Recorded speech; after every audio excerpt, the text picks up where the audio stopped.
दोस्तों नमस्कार। इस वीडियो में हम नवीन फ्लोरिन इंटरनेशनल लिमिटेड कंपनी के रिगार्डिंग जो लेटेस्ट डिस्क्लोजर निकल के आया है उसको स्टडी करते हैं। साथ ही साथ कंपनी के fundamentals and technical chart pattern की तरफ एक नज़र। This is the latest disclosure regarding the company and disclosure की डेट है 1 दिसंबर 2025। इस लिस्टिंग के थ्रू एक्सचेंजेस में इन्फॉर्म किया गया है that Naveen fluorine international limited company में LIC ने अपनी स्टेक होल्डिंग कम की है। LIC ने कंपनी के 10,26,272 शेयर्स सेल कर दिए हैं। इस ट्रांजैक्शन से पहले LIC की टोटल स्टेक होल्डिंग थी कंपनी में 45,34,752 शेयर्स की, जो कि परसेंटेज टर्म्स में निकल के आता था 8.85%। एंड LIC के 10,26,272 शेयर्स सेल करने के बाद LIC की टोटल स्टेक होल्डिंग कम होके हो गई है 6.847%। फर्दर ट्रांजैक्शन डिटेल्स अगर हम देखें, ये पूरा का पूरा मार्केट सेल ऑर्डर है, विच मीन्स LIC ने mostly small and retail investors को धीरे धीरे सारे शेयर्स सेल किए हैं। It is not a bulk और ब्लॉक डील। ये पूरा का पूरा ट्रांजैक्शन कंप्लीट होता हुआ नजर आया है 28 नवंबर 2025 तक। Once again I will repeat that in Navin fluorine international limited company LIC ने अपनी स्टेक होल्डिंग अच्छी खासी कम कर दी है एंड LIC ने कंपनी के 10,26,272 शेयर्स सेल कर दिए हैं। फ्रेंड्स, जब भी किसी कंपनी में कोई बिग इन्वेस्टर ग्रुप या फिर कोई बिग फाइनेंशियल इंस्टीट्यूशन अपनी स्टेक होल्डिंग कम करता है, देन ऐसे स्टॉक्स में हमें थोड़ा सा कॉशियस हो जाना चाहिए इन केस अगर हमारी स्टेक होल्डिंग ऐसी कंपनीज में है तो।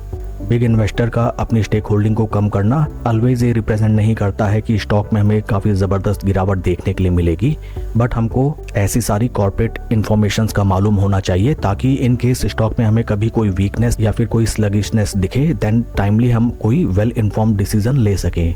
कंपनी के फंडामेंटल्स को अगर हम देखें, right now stock is trading at a P of 66.34, जबकि इंडस्ट्री का पी है 42.53। इंडस्ट्री पी से अगर हम कंपेयर करें, नवीन फ्लोरिन इंटरनेशनल लिमिटेड कंपनी का स्टॉक हमें काफ़ी ज़्यादा वैल्यूएशंस पे ट्रेड करता हुआ नजर आता है। Market cap of company is 29,460 crore and current market price of share is 5,750। आइए अब हम चलते हैं स्टॉक के टेक्निकल चार्ट पैटर्न की तरफ।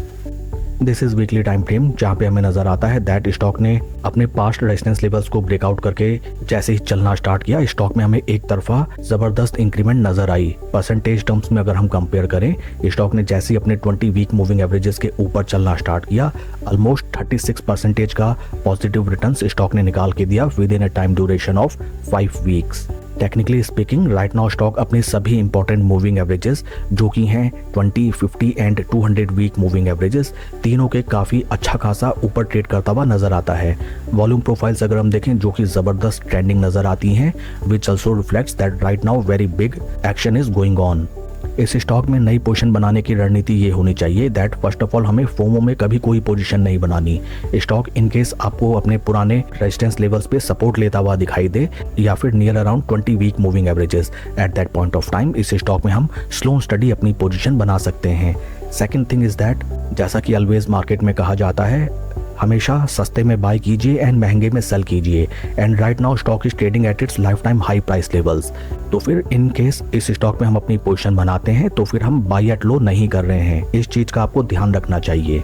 शेयर के परफॉर्मेंस को अगर हम कंपेयर करें विद निफ्टी 50, यहाँ पे भी हमें नजर आता है दैट स्टॉक जैसे ही एक बार अपने जीरो लेवल्स के ऊपर चलना स्टार्ट हुआ, काफ़ी ज़बरदस्त स्टॉक में हमें रिटर्न्स आते हुए नजर आए।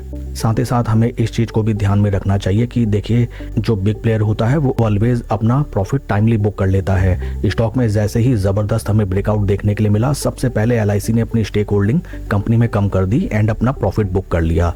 Then why we should not book our profits also. That's all for the video friends. Please like and subscribe my channel. Thank you.